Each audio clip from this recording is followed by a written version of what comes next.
नवग्रहस्तोत्रम् जपाकुसुमशङ्काशं काश्यपीयं महादुतिं तमोरिं सर्वपावघ्नं प्रणतोऽस्मि दिवाकरं दधिशङ्खतुषाराभं क्षीरोदार्णवसम्भवं नमामि शशिनं सोमं शम्भोर्मुकुटभूषणं धरणीगर्भसम्भूतं विद्युत्कान्तिसमप्रभं कुमारं शक्तिहस्तं तं मङ्गलं प्रणमाम्यहं कलिकाश्यामं रूपेणाप्यतं बुधं सौम्यं सौम्यगुणोपेतं तं बुधं प्रणमाम्यहं देवानां च ऋषीणां च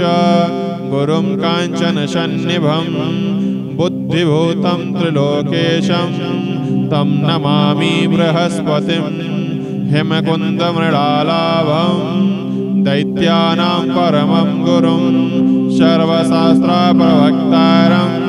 भार्गवं प्रणमाम्यहं नीलाञ्जनसमाभासं रविपुत्रं यमाग्रजं छायामार्तण्डसम्भूतं तं नमामि शनैश्चरम् अर्धकायं महावीर्यं चन्द्रादित्यविमर्दनं सिंहिकागर्भसम्भूतं तं राहुं प्रणमाम्यहं